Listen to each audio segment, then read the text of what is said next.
YouTube, what's good with y'all, man? It's your boy Goatmeal. I'm back with another video. Make sure y'all following all my socials. Follow my TikTok, my Twitter, my Instagram. If you do follow me on TikTok and Instagram, let me know if I should be more active on those apps. For a while, I was kind of consistent on TikTok, but I kind of just let myself out of the groove. And Instagram, I pretty much just like connecting with you guys, whether it's answering DMs or posting to my story or going live. So I mean, yeah, just comment down below what you would suggest. And yeah, let's get into this video, man. Now in this video, we have the question, is the underground still right now? Now, it kind of prompted me to make this video. I saw an interview of Lil Yachty. It was a Rolling Stones interview, and he was being asked his opinion on the state of hip hop right now, in which obviously he's talking about the more mainstream side. He said, I quote, "This shit sucks. The place that hip hop is in right now is a terrible place.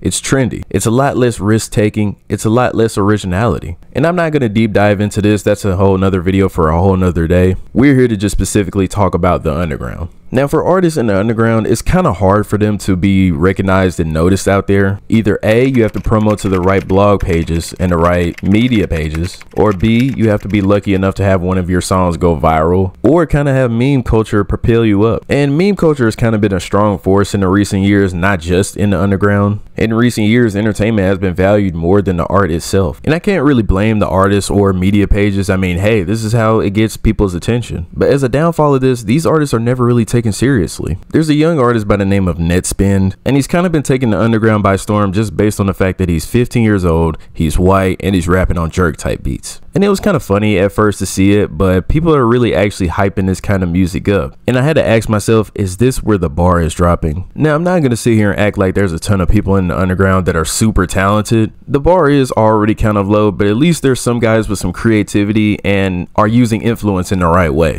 And I'll be honest, there are a lot of guys in the underground that you can listen to. Many different faces, but almost the majority lack creativity. I'm just going to go over a few names and give examples and tell you what they could work on. Let's take Dom Corleo for an example. There's some Dom songs that I enjoy actually, and I was actually pretty excited for his debut tape, On My Own. But when this dropped, I just kind of felt like it was a disappointment. The lyrics on this thing were a huge bore. And when an artist's pen game is whack, they obviously make up for it with a lot of great energy, but Dom has the same repetitive kind of flow on all of this project. And it's a shame because some of the instrumentals on this thing are quite interesting. And I don't think Dom is a bad artist at all. I think he has potential personally, but he just needs some flavor into his music, a little bit of spice. The next artist I wanted to talk about was the group Homicide Gang, in which they've let it be known that they're just going to stick with this rage sound and that's just going to be their whole shtick. And there's nothing wrong with that, obviously. If it's not broke, don't fix it. But personally for me, it's gotten kind of boring over time. Also considering that the fact that their latest album, Fifth Amendment, I think is their worst album till this day. But I mean, hey, they're going to continue the rage sounds with the same lyrics on every album. I can't be mad at it. It's energetic. It's good gym music. It's good hype music, turn up music. But eventually it's just going to get tiring. Another artist I wanted to talk about was Richard Miri. First time hearing Richard Miri, I kind of hated his voice. I still dislike it till this day. But after seeing what him and Internet Money were trying to do with Ghetto Fabulous, I can see Richard Miri making a bit of an improvement in the near future. There were a couple songs on here that made me kind of turn my head and be like, this can't be the same Richard Miri that I was hearing before. Songs like I Want Everything and Quarter Milli, those two songs being number 2 and number 3 hitting back to back on the project, they kind of left me thinking what else he could bring to the table. And nonetheless, I got my hopes up a little bit, which I shouldn't have. The rest of the project was kind of a bore from there on out, but I can kind of see the potential in Richard Miri. When it comes to underground artists who I think should be getting the main attention for this year, I think Until Japan should be getting the Rookie of the Year award for this year with his standout project, Safe Travels, in which I think this is one of the best underground projects of the year. It captures everything from great instrumental selection, and Japan really blends himself in with great recognizable flow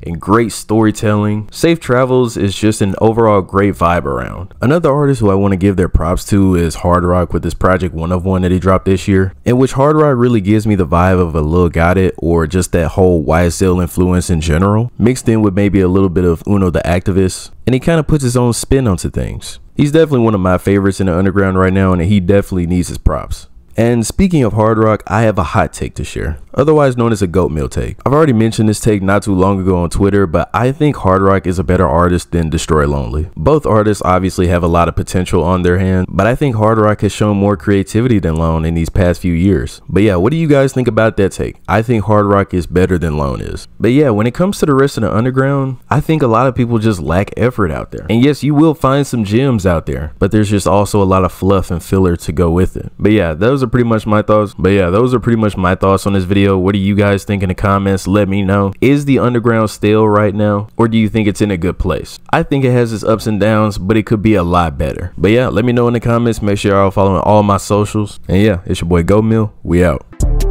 I had to comfort all my problems.